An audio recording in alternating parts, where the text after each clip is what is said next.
Hello and welcome to Blue Tinted Glasses, the number one Leicester City Football Club YouTube channel on the internet. Today it's time for the match preview, and can we finally get something, a point, anything? 7 losses in a row. We're up against Spurs at their new stadium, and to take us through it, we're joined by the legendary Luke, LCFC Down Under, the preview specialist. How are you doing today, Luke, and what are your feelings for the game? I'm feeling obviously my confidence is at the floor right now, obviously with my faith in Leicester. But what I will say is that Tottenham we'll get into it, a brutal injury list, proper toxic atmosphere, especially if we get lucky and we score and they concede early. I can see the ground being really, really rough. There's a lot to get into today, so I'll save it for when we come across it. But mate, this could be a game we could get a result. Maybe that's diluted through my blue tinted glasses. Well, let's hope so, because we need something from somewhere. It's looking a bit grim right now. All right, talk to me. You can talk us through what's been going on for Tottenham Hotspur. Tottenham, as you can see here, really, really rough run of games. They have an absolutely brutal injury list that we'll cover in a second, but more or less, mate, that they're without the players that they have in all the key positions and their best of 11 available, which is essentially all of it nearly is on the injury list. They, with the high line that I believe that they play, as well as the aggressive press, has just been caught undone. You saw that in the Everton game. We're going to talk about that. But look, mate, they are under the pump big time pressure wise, particularly Ange Postecoglou. Like another loss, in my opinion, for the squad that they have, even if they have injury lists. I think that this very well could be like whoever loses this game is getting sacked. I genuinely believe that. Another El Sacico, or some people are calling it the El Crapico, based on the form of the recent teams. I have to say, I've been a bit surprised Ange hasn't got sacked, but I guess they're still in the Cup semi-final, and I think that might be keeping him alive. But I don't see him being there for too much longer.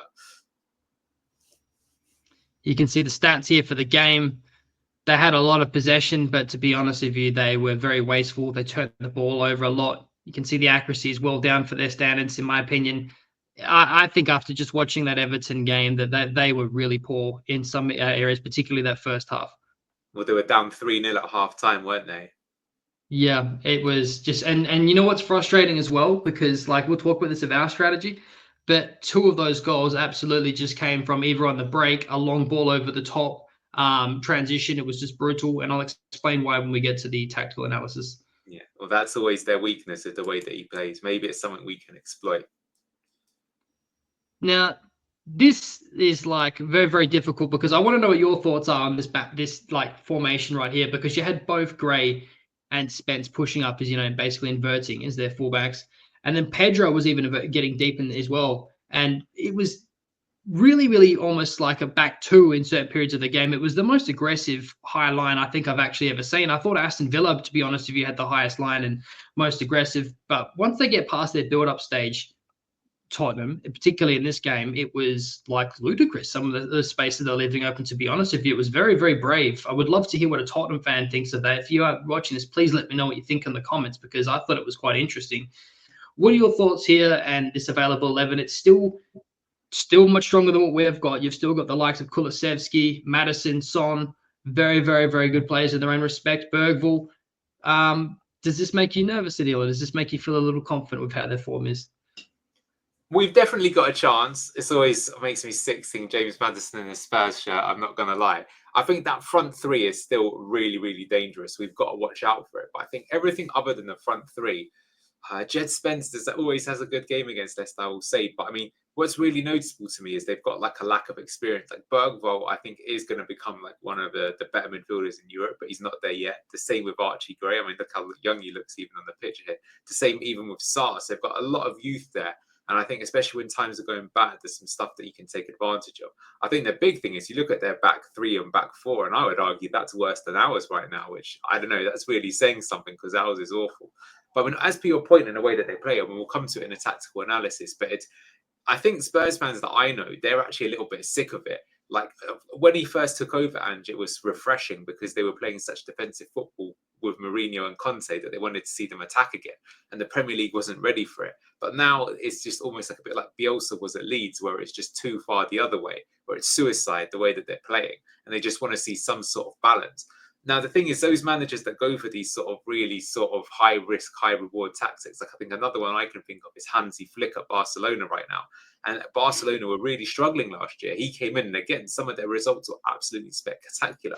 They've thrashed Real Madrid twice, but they have also lost a lot of other games because the way that they play, it's like it's one of those systems where it either works and you destroy the opposition, or it doesn't work and you look like an idiot. And I think you know which one of the two right now is unfortunately hitting Spurs. That said, I think anyone, well, we'll come to it in a moment, but they do have a bit of an injury crisis. But tell me about this team, because this team looks like they're in even worse form than Spurs. I know. I nearly just admitted this slide, to be honest with you, because I'm just sick of pulling up just nothing but straight red L's, man. It's fucking painful. But we all know about our form. It's been a car crash. Although we are not that far out of safety, which is the crazy thing to believe, because we feel cut adrift well and truly already. But a couple of results go away, very, very deluded.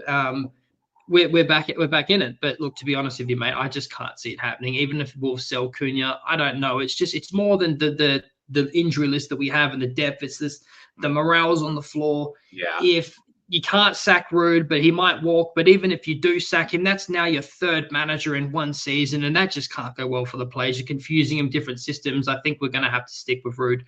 But hey, maybe he'll get a tune of the player soon, and maybe we'll get a few key signings. I doubt it. But hey, that's our form. You can see the stats here. 39% possession, spent the majority of that game, as we're all well aware, chasing the ball, getting made look ridiculous. It seriously looked like a Premier League side playing a championship side in that game. It was very, very painful for Anil and I to watch that game because we just got absolutely rinsed. And shout out to Fulham. You guys are really well managed under Marco Silva, and you played really good football. Yeah, I think in this game, you look at these stats, think, oh, look, they only had 2 shots on target and they scored off both of them. That's a bit unlucky, but that really doesn't tell the story.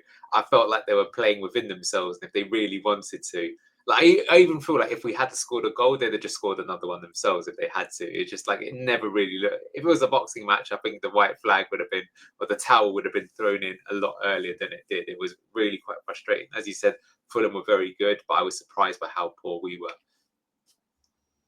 Very poor. This was the 11. I thought, honestly, we were going to go with Dak with how many minutes Vardy's played. We didn't. And then we put also a slow Ayew on the right-hand side. I'm to be honest with you, like, I don't want to hate Ayew because he's slow. He does a lot. He's a Premier League experience. But I just can't fathom him starting a game unless it's a cup game, to be honest with you, mate. Like, I don't mean to sound like a hater, but I just think that's a reality. We need an out-and-out right winger, to be honest with you, on that right-hand side, even over Buenotto potentially if we could sign someone, because we need someone that's going to take on both their fullbacks, not one that's going to basically drift in and the other that's not, if he's not going to get service, that's basically, we've got no winger now down the width if you keep Mavididi out of the game. Do you know what I mean? So it's like, and then what do you do? Do you play Kounouz? Do you play Buenotto? There's so much you could get into with mixing and matching if we were to bring someone in. But to be honest with you, I think we are really starting to scream for a right winger, and I'm really starting to miss Fatawi, mate. Yeah, well, a lot of people thought the season ended when he got injured. We will see. Look at this. I put this just for you. Here we are. You can see Ruud van Nistelrooy, the most creepy, cryptic looking photo you can possibly see. And just like Ruud van Nistelrooy, we are all in the dark, wondering where's their signings, what is our injury list, like when's Wilf coming back, when's Mads coming back. We're all left in the dark. And I think that was raised really well when you talked about that with the board the other day, that the transparency that's not there between the board and the club and the players is really poor. We need to know what's going on. Do you think we will sign anyone, or do you think we're done for the window? I think we're going to get Dregs, possibly, maybe a late signing, maybe one or two if we're lucky, right at the very end, similar to that season went down last time. But the painful thing about that is we need them integrating into the style and the formation and how Ruud wants to play if he's still going to be here, not leaving until the last minute. When you leave it till the last minute, all the games, I think if we pull them up later, or you can look yourself, the run of games that would work out with the dates is harder, more difficult games. It doesn't make sense, to be honest with you. I wish that we were like the last season where I gave the board some credit. We were quick, we were early, we got all our signings in, we sorted our good players, we got everyone in, and it was effective, and you got to integrate Venzo. Whereas this season, it's been really, really poor. Yeah, it's weird why we haven't learned from that worked. Now we've gone back to the old Leicester. I think we probably will make 1 or 2 signings, but as you say, I don't expect them to be particularly good ones, and they needed to come in earlier. And yeah, it's just really disappointing as a fan because you just don't understand it. I don't understand it either. All right, Ange Postecoglou managerial style. Okay, so we all know Ange loves a very, very aggressive high press. We kind of already talked about that. He'll encourage his players to go man to man, intensely pressing the opposition. I didn't see that too much on display in the Everton game, but hey, counter press. So he'll like to use his teams pressing to regain control and momentum, so that if they were to lose the ball, they'll have 3 or 4 players ready to absolutely chase down whoever's on the ball, ready to turn the ball over, and then everyone's ready to move on with their transition. Fluid movement. So his teams use short and effective, fast passing to move the ball quickly into dangerous areas. And that usually works really well for them when they're at their best because of how much of aggressive high press and high line they play. They've got the players already there to do it and create those overloads. And then on top of that is rotation. So Postecoglou's teams use rotation to create space and confusion for their opponents. So if you were to go ahead and you go and watch an Everton game, you've got both Kulusevski and you've got Song they put up as a striker, and he is probably the furthest one off the pitch. If they hit him in transition, he'll hold his line. But a lot you will see both Kulusevski is almost 210s dropping in deep, linking up play to receive it. And then you'll see Madison as well, who will also drop quite deep and be the playmaker. But at the same time, if he's not the ball, he will move. So you will watch the 3 of them when you watch the game because they rotate quite heavily. So it's quite interesting to see. They moved all over the place in that last game, almost too much, in my opinion, if you ask me. If you've got players that are out, they're injured, and you haven't got that, solidity with that starting rested 11, which they don't have right now, in my opinion, unless you're really, really well coached and you guys are well familiar with the system, it could get caught undone. So something to look out for in the game, Manil. I think there needs to be multiple pressing triggers for Frood doing his homework for this game if you want to get a result. Yeah, well, he could also play zonal. I think it's interesting you mentioned the thing about the high press, though. I've heard that also of the Spurs fans as well, that in recent games they've not done it as much. And I understand why, because the thing is that especially if you're going man to man and you press, the thing is that all it takes is one pass and you can take 2 or 3 players out of the game. And they are definitely, I think, one of the weakest teams in the league on the transition. But it's interesting the thing about the rotations. The thing I will say about Spurs, to give them some credit, is okay, they had a really bad game against Everton, 3-0 down in the first half, but they did score goals, and they do score goals. And I think that is a worry that they've got that part of them. Like, they're definitely an imbalanced team, but with Leicester, it's like we're struggling to stop goals and we're struggling to score goals, which is 2 problems. Whereas at least I thought with Spurs, at least they can score goals. It's just the other end that they're really sort of struggling with. But talking about this I think is the reason why. Normally, let's be honest, I don't think we'd have a chance in this game, especially given their performance in the first game of the season, where the first half they were absolutely, battering us. But this is absolutely crazy. I think we can't really complain about injuries when we talk about this. Talk to me about this. This isn't even the whole list, man. There's even more players. I couldn't get to it. This is brutal. Like I feel for Tottenham supporters because like having Romero, Bissima, Bentaker, Solanke, like there's so many like who's of that team that are on the bench. It's like absolutely nuts. Like I would be. That's probably why they've given Ange Postecoglou, to be honest with you, a fair bit of leeway because this is an absolute brutal injury list. Probably one of the worst ones of the whole league. That is over £250 million worth of injured players. That's crazy. 2 goalkeepers, 2 first choice centre backs, striker that cost 60 million, winger that cost 40 million. Bentancur obviously played for Juventus. 2 CDMs there between him and Basuma. I mean, yeah, that's pretty unfortunate, you've got to say. But it does make me surprised that with that many injuries, he still keeps with this aggressive system. And I would say that that's naive. I think sometimes when you've got that many things, you just got to recognize that you just got to go for a spell where you're picking up points and not just hemorrhaging them, and they're not doing that. But yeah, I mean, I think they're well entitled to complain. I'll ask you about this, though. Some Spurs fans have said, though, that they think the reason why they're picking up so many injuries is because their style of play, because they're so aggressive and trying to win the ball back and going up and down, that it's noticeable that they have had more injuries under Ange. And I mean, look at us when we had Brendan Rodgers. He had a sort of similar case.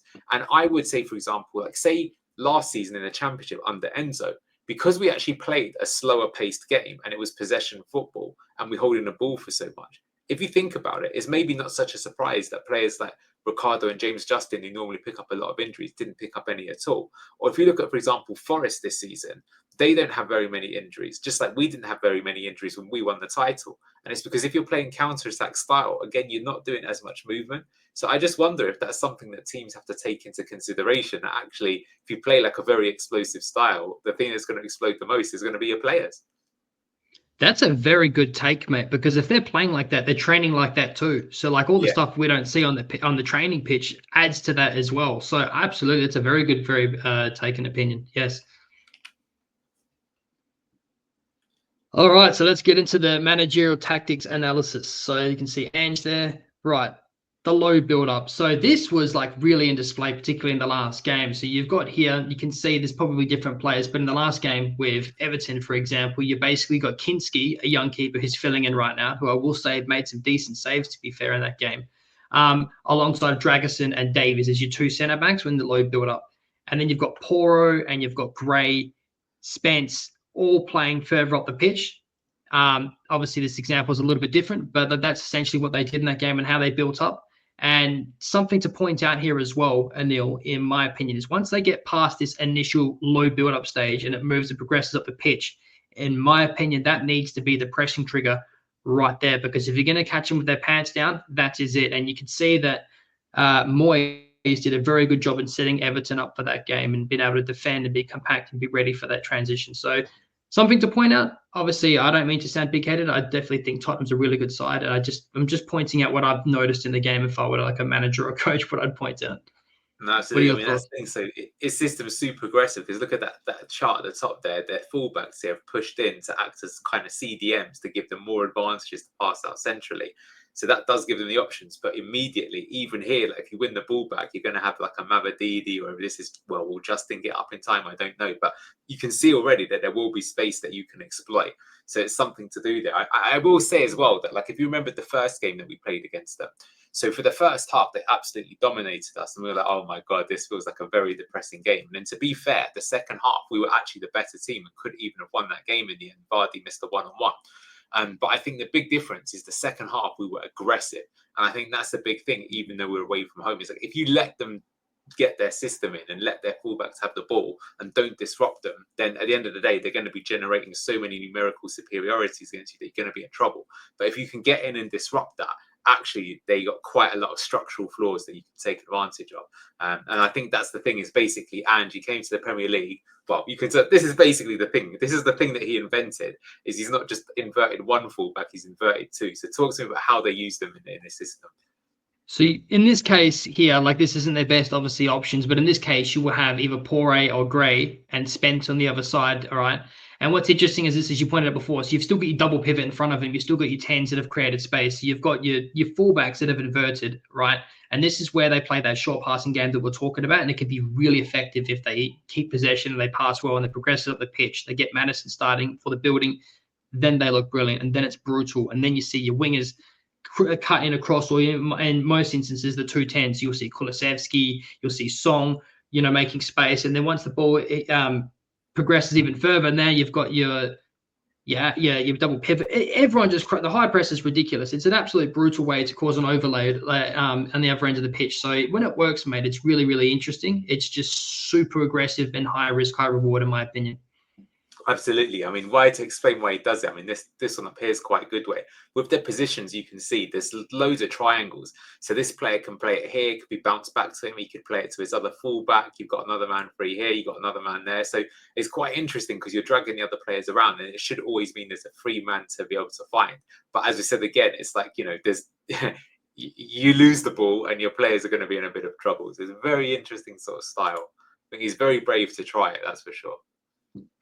Yeah, very, very brave. High build up. So you take me through this one, but like I didn't see this as much on display against Everton, but we have seen it when they're at their best. But this is basically the next stage, basically off the last slide, in my opinion, when it works well. What are your thoughts? You've basically you double pivot, you've got your fullbacks further on the pitch. It's everyone's up. It's brutal. Yeah, well, as you said for a lot of the time when Spurs play, it looks like they're only having a back two, which is correct. So they've pushed up, having a front five is pretty common. That's something that we did under Enzo. A lot of teams attack that way. But you can see with their fullbacks 2 and 3 there as well, they've also pushed right up to join the attack as well. So you've almost got, like, instead of 2 CDMs there, because with us, that would be Samare and Winks, right? They'd be sitting there in the middle. But with their fullbacks coming in, it's actually giving them 3 options. So the idea is they can be even more aggressive and they have even more sort of recycling options to push up. But you can see that if you lose the ball, like the ball's in this part of the pitch and their winger loses it, just look at all that space that they've got down there and look at all that space down here.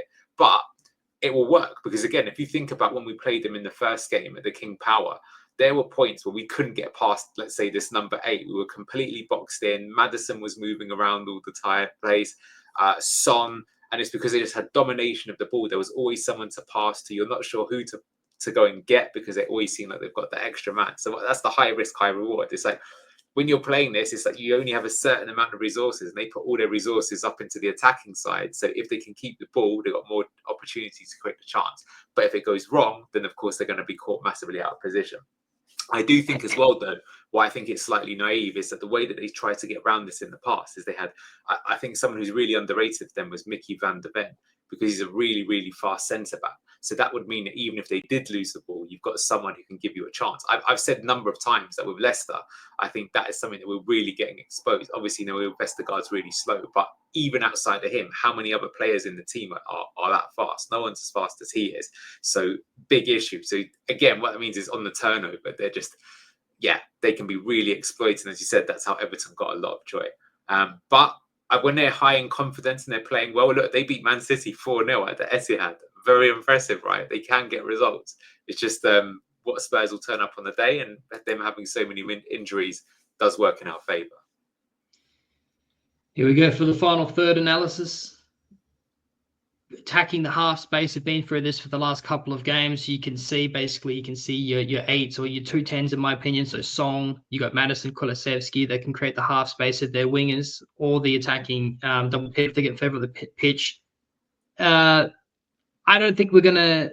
I have seen this, to be honest. We've seen Porro link up really well with Kulusevski in the right-hand side in moments in that game against Everton. So that's one to watch out for, but obviously on the other side. But essentially, one of your inverted fullbacks and basically your 10s are going to be linking up really well here. What are your thoughts? Yeah, very similar. We saw, for example, Pedro Porro crossed, I think, in for one of their players to score in the first game. So he scored against us. That's right. Madison peeled the cross in and Pedro Porro inverted in, and it was hard for someone to follow the run because, as you say, you've got these overloads of players. So they're very good at doing it, as long as they don't give it away. I can say that's the risk reward that they're playing with. Low press. So I think you better take this through, because I didn't see any of this in display. The last game is as effective as they've seen in the past. Well, I think this is more in their defensive phase rather than the offensive phase, but they're just playing in a block. I think what's interesting, though, is you can see here that the way that they set up is, rather than it being a 4-4-2, it's a 4-1-4-1, as you can see here. So their fullbacks do actually go back to make the back 4. They only have the one CDM. You've got 4 across here and just one person up front, which is kind of an interesting defensive shape to play that way. But it's because it means that if they win the ball back, they can get back into their preferred attacking position. But what that means is, I think that could mean for someone like El Canus, or maybe to a lesser extent Buonanotte. I mean, look at this player here for Villa or West Ham. He's managed to drift into the pocket in between the players, right? So that's a possible weakness of the way of defending in this particular way. Something to keep an eye on anyway. Also means if they've only got one man up front, it should mean that Vestergaard has more chance to build up because there's less pressure on him when he's trying to build. In that bottom photo there, it would have been, so you would have had Dragusin and Davies acting 2 centre-backs, and then you had Gray, who was basically pushing up the pitch as well. So Gray was dropping back and making, I should have recognized that, kind of similar to, not the same position as Ricardo when he would invert, but a bit more towards the touchline. But like Gray was dropping back and making that 4, and so was Spence. So that's one to watch out for. And then you've got basically Porro sitting and inverting in the middle of them. So that's what, obviously different from the players that we can see here, but that's what I would expect to see if it would be the low press from, winning the ball back. Yeah, exactly. High press. Honestly, I can't believe how aggressive this high press is. When this works, mate, it's brutal. And like you pointed out earlier, if they're confident and if Maddison's on one, they can rip us apart brutally, even with their injuries here. Both Song and Kulusevski, if they're allowed to get further up the pitch, we're in big trouble. Both our fullbacks, to be honest with you. It worries me a lot if they're feeling confident, to be honest with you. Like, if they get their game going early, I think we're going to get massacred, to be honest with you. Well, so here's the interesting thing, right? So as you say, because they put so many people high up the pitch, that means as soon as they lose the ball, they have to win it back. Because if they don't win it back, they know that they're going to lose it. They're in trouble behind. So that's the idea of the system, is you have to be really, really aggressive. I think it's an interesting one, and maybe it's a question for you. Like, do you think that Ange's style would work more effectively if he had better players? Because that's something that you can think about. Like, look at, for example, Vincent Company. You could say Enzo for us, right? His system is going to work better at Chelsea than it would do at Leicester in the Premier League. And, the other team that I think of that is this aggressive in terms of pressing and who are extremely successful are Atalanta, who have Gasperini as their manager. And they do the similar things. They do man-to-man marking. They don't mark zonally. They're super aggressive and they play like a really high-octane style. And, of course, they won the Europa League last year. And at the moment, they're really competing. They might even win Serie A this year. They turned Lookman into an absolute beast. So do you think that style can work in the Premier League, or is it suicidal? I'm just curious because you're laughing. You're literally, as you're describing it, you're describing the Everton game. You're like, what am I watching? This is insane. It's insane. I'll give you a good answer. I think that yes, it can be effective, but you have to have, say, something like, let's say, a full squad depth of something like Man City. You're going to have pacey players. So you're going to have players that are fast, and you need to have the depth on the bench to come on and replicate that style and that pace. Because if you're going to play like that, you're going to gas. So you need to have the rotations. We kind of alluded to this a little bit at the Fulham game with the rotations and how good of a job Silva's done. So I think that's something to point out as well for this to work. And obviously they have a brutal injury list. So.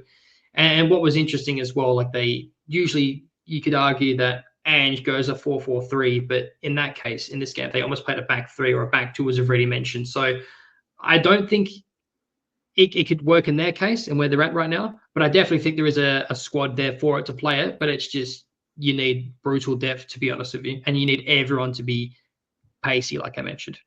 Interesting. I've got to say, I don't think it works in the Premier League. I think if you look at even Jurgen Klopp, he moved away from being so crazy with the press because he realised that it's just too risky. And I think that's why Liverpool is so good this year, is that Slot mixes it up so that they're not always so suicidal. But I'll say one thing is that Ange is a good manager to watch for that.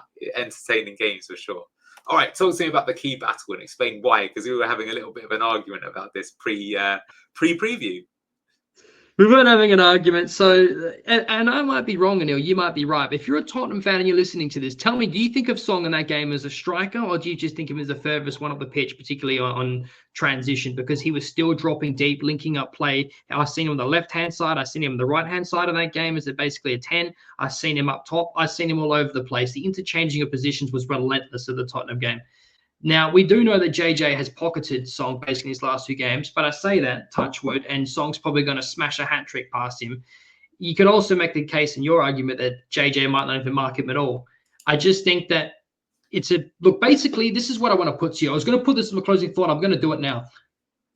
Do we sit compact in like a 4-4-2 and get ready to, have like triggers, look for the transition, the ball over the top because of the space they create with a high press?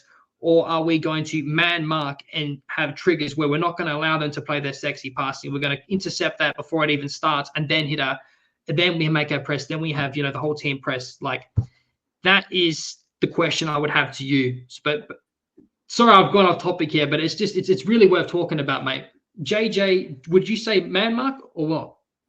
Well, so where we're having this argument is that I think the way that Spurs plays as Son is their striker. I appreciate that he does rotate a lot, like him, Maddison and Kulusevski are quite fluid, but I don't think it will be like in the past. Like, we have to say Son has obviously destroyed Leicester on multiple occasions. Do you remember that time he scored a hat-trick in 11 minutes? Don't bring it up. Off the bench. Off the bench. Yeah, when he was so good. And he's such a likeable guy as well, Son. It just makes it even more painful that he's so good against us. But the thing is that's when they had Harry Kane in the team. So Harry Kane was playing up top and Son was playing on the wings. But because obviously they've sold Kane and now Solanke's out injured, a lot of the time they basically don't have a recognised striker. Richarlison, for whatever reason, even though he cost 60-70 million, hasn't worked out for them. So a lot of the time they are playing Son as the striker. But as you say, because he's like not a natural number 9, he's rotating around. So I think there will be times where he comes one-on-one against Justin, but I don't think he'll be that often. I think actually, if anything, Justin might be dealing more with Maddison, even, believe it or not. We'll have to see. And he was causing us a lot of problems when he was drifting out to that left-hand side. We will see. But to be fair, you watched the game in full. I didn't, only caught the highlights, so I can accept being wrong. But for sure, I think with Spurs, we've seen with their injuries, it's really good to see they've got their injuries, but they've still got 3 deadly players in Son, Kulusevski and Maddison, and we've got to somehow keep them quiet, and it's a tough job to do that. Very tough. Look, Richarlison just came back from injury. He featured at the end of the game. He scored. He did well off that set piece. They might. I don't think they'll put him up front, but they might. They might start Richarlison. We may see Song. So it all depends on Tottenham's starting 11. To be honest, with you, whether they give Richarlison a chance or not. But basically, as you mentioned before we move on, for the money they paid, he is the Daka of Tottenham. He is, but I've got to say, he always scored against us for Everton, didn't he? So be careful about putting a kiss of death on him. It's funny though. I've got to say, I thought when they signed him, that was a good signing. I'm surprised he's not worked out like that. As you say, the Daka of Spurs. So speaking of Daka, why don't you talk to me about what you think our lineup's going to be for this game?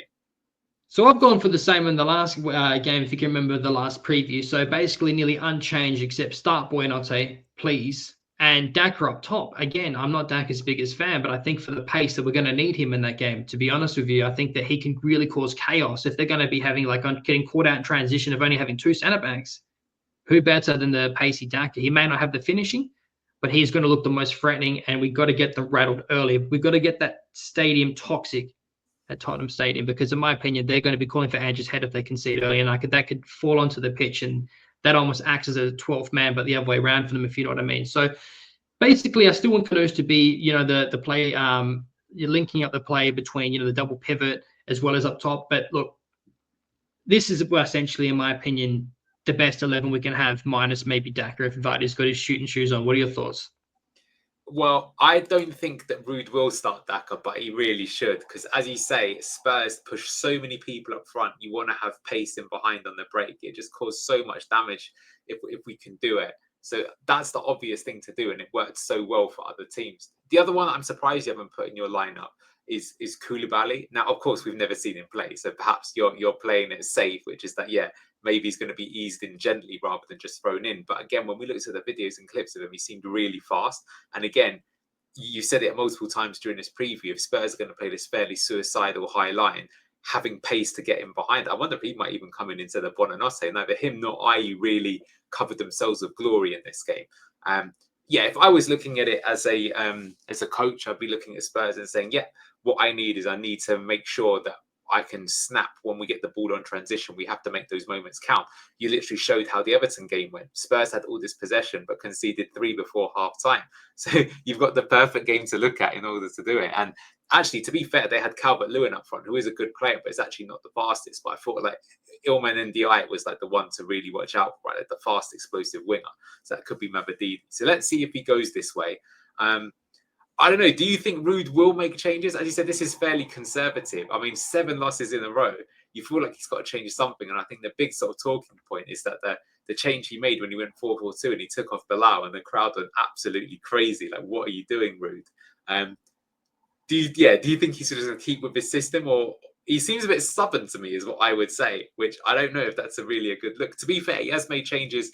What changes has he made recently?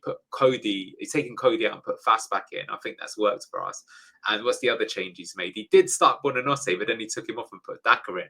And then, I don't know. I think the right-hand side is probably the one aspect I could see it changing.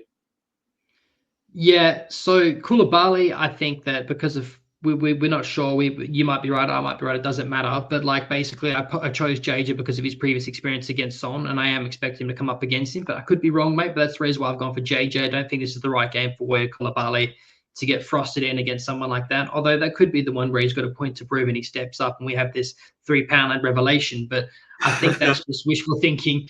But I think that I'll mention one thing, and this is going to surprise you. If Winks is not going to be allowed to get on the ball enough where we're going to keep possession and you're going to see the best of him, and you're going to come on to some of my closing thoughts.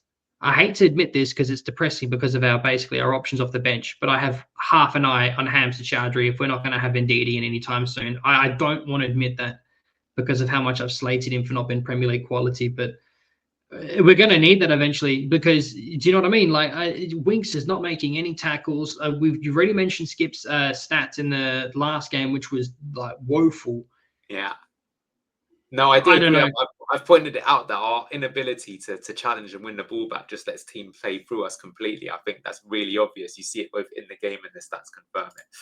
Let's see. Go on and give us your closing thoughts, and I'll ask you for your match prediction as well. Okay, so Leicester City desperately need to start the second half like they start the first. How many times have I sat there watching the game with you and Dark and whoever else is there joining us in our little exclusive watch-alongs, and said, oh, Leicester have started really good the first 10, 15 minutes. It's nearly every game since Roots came in. And then, like, obviously the build-up just never goes anywhere in the final third, and it's really frustrating. So these seconds, we need to pull up a stat in the next analysis and how many goals have conceded in the first 10 minutes of a second half, mate. That's my homework to you if you want to do that in the next analysis, because I think it's absolutely criminal. Now, these got second here in all caps, keep possession. This I'm in two minds about now. Now I'm starting to counteract my original thoughts. I wanted to keep possession of the ball, not let them work us and absolutely make us chase shadows because of their high press and overloads like we did at Fulham, where we just looked second rate and fell victim to everything that we used to do really effectively under Enzo to other teams, which was the most frustrating about it. But you want to sit more compact? Do you want to look for a ball over the top? Do you favour Daka's pace? Do you favour Vardy's being at a time he's centre back? Like, we're we going to have diagonal crosses coming over to beat that? Or do we just keep possession and let them get their game going? Less, but this I will mention though, from the keeper in particular, less long balls. Be short when you play it out the back. Keep Winks and Yannick there in order to utilise their strengths. So you talk about earlier the two fullbacks inverting for Tottenham. They have all those options that can ping between them, the centre backs, back out wide to the double pivot and all the rotating. We need to do that similar to what we used to see effectively with Mads to Mads. And when he used to dish the ball out to Winks, it'd be dished back to Mads, it'd be dished out to someone out wide, and you would build from there. We've seen ourselves retain the ball under pressure before. I keep mentioning the Man City game, so we know we can do it. But we're not seeing the best out of Winks purely because we're not keeping enough of the ball, hence why I say keep possession.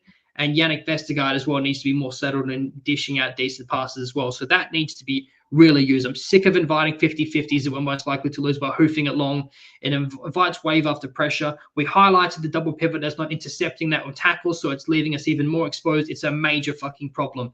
The next one here is we need more people crashing the box in the final third. Too many pop shots from the outside. Too many instances, even similar to Cooper, when we have the winger that does get the ball off the pitch, but he's got either one option, whether it be Vardy, with four players in between, where we can't see Bilal or Buenote or Ayew crashing in the box, making another option. In my opinion, we're not crowding the box enough as we need to. You could say that's a defensive, like structural thing that we're set up ready to deal with the transition from the counter from the other team. But in my opinion, if you're still leaking goals, like you mentioned, and you're not scoring, you've got to kind of pick one or the other. It's do or die right now. We've got 7 losses on the bounce. What are your thoughts? What are your final closing thoughts, Anil? And my score prediction is unfortunately Tottenham 2 and Leicester 1. Oh, that's painful. It's funny. These things. So I do agree with you, but I'm not sure that we should be doing this against Spurs. Just because the way that they play, I think it could be dangerous. So the thing is if you try and play it short, because they commit that extra man forward in the press, you're more likely to lose it. So actually, I hate to say it, but I think this will be a game that we play it longer, more often because of that. And that might even be the right thing to do. I don't know. Listen, I get like where you're coming from aspirationally, but it's maybe the more realistic kind of sense to me. And that's the same with crashing the box. I agree. I think that's why we're not scoring as many goals now under Ruud, because when we go forwards, there's not as many people there. So we either need players that are more clinical, which ours aren't. And if they're not, then you need to support it with more players. But he's trying to make us more defensive solid, improve our defensive solidity. But I think the issue is that if we do that again against Spurs, because they have so many people forwards, and more people that go forwards, perhaps, I don't know, to be fair, maybe in this game you're right. Maybe because we know that they're going to have so few people at the back that actually we need to take our chances more and really commit to 4 people attacking. Because at times in recent games, we've only attacked with 3 and look to get it. So it depends. Is Ruud going there to see, I'll take a point? Or is he going there to see that they're weak, we've got to go for the jugular and get a win? I don't know which he will choose. What do I think it is? Yeah, I think they're going to win as well, to be honest with you. I think on paper, this should be a game that we should even be thinking we can win it. That's the honest truth. I don't think there'll ever be a better time to play a team like this with so many injuries and they're in bad form themselves. You should be thinking, yeah, let's go there. We can attack. They've got a new keeper you've just mentioned. Test him early, make sure that he's in use, give him a bit of a barge on a corner. But the problem is that we ourselves are in even worse form and we've got no confidence either. And so we won't kind of feel that way. And it might, do you know what? It might be a bit like 2 clowns having a boxing match where, both teams are just inept, but it ends up being quite an entertaining game. I hope I'm wrong. I could see us getting something, but you can't forget the fact that we've just been so poor recently, and it's painful to see. And I think we need something to give us a morale boost. And I was hoping it would be like a big signing or something like that, because at least that can give confidence to the club. But we haven't even done that, which just makes it all a bit depressing. So I mean, sadly, with that, that's it. Thank you so much for watching. Tune in on Sunday for the watch along. Luke will also be joining me for the instant reaction. He's always good for a reaction. Let's see if he's happy or sad. I'm not too sure, but we'll see. Thanks for watching Blue Tinted Glasses. If you haven't already, like the video, do subscribe to the channel, and we'll see you next time. Bye-bye.